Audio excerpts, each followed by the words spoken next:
Hi, I'm Mumtaz Zimbalist. I'm Mika's mom. My son Mika was the inspiration for Mika's Playground. Mika was born with cerebral palsy, and so he had special needs, and when he was really young, he had all kinds of medical issues, doctors, therapies, surgeries, and then as he got older, he had the medical issues kind of subsided, but he had a lot of equipment needs. So he had wheelchairs and walkers and special standers, etc.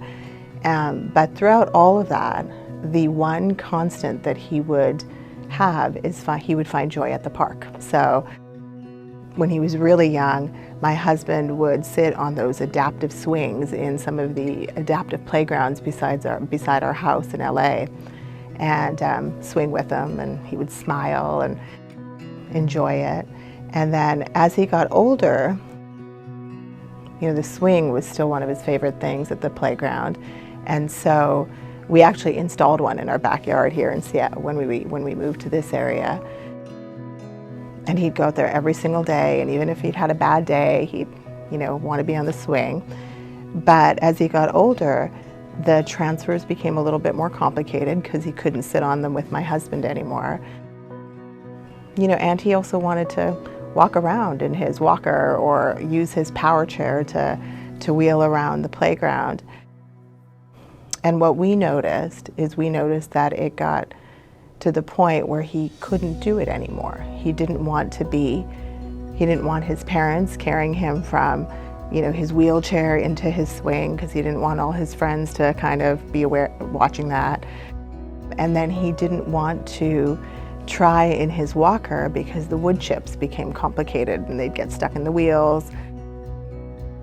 So unfortunately, my son passed away last year, and before his 11th birthday. And we were inspired to create a park that would benefit kids like Mika,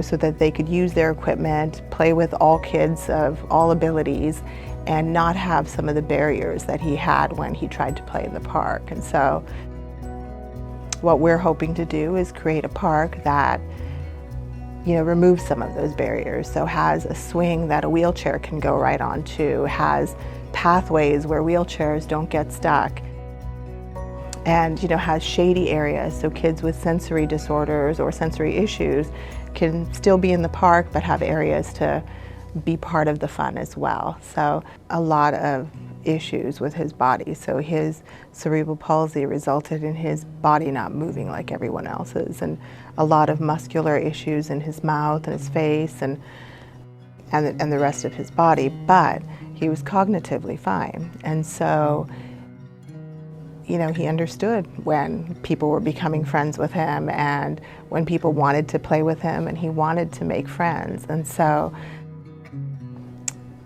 And we would go to parks and have kids come up to us, typical kids, with no disabilities, and say things like, what's wrong with him? And we would say, well, nothing's wrong with him. He's exactly like you, except his body moves differently.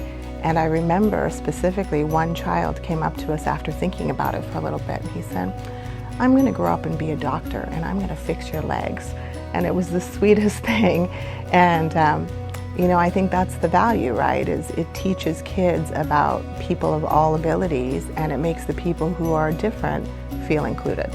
And so that's my hope, is that it's an opportunity where, more kids of all abilities can play together, learn about each other, and accept each other, be part of the fun as well. So we're hoping to create this park in his legacy.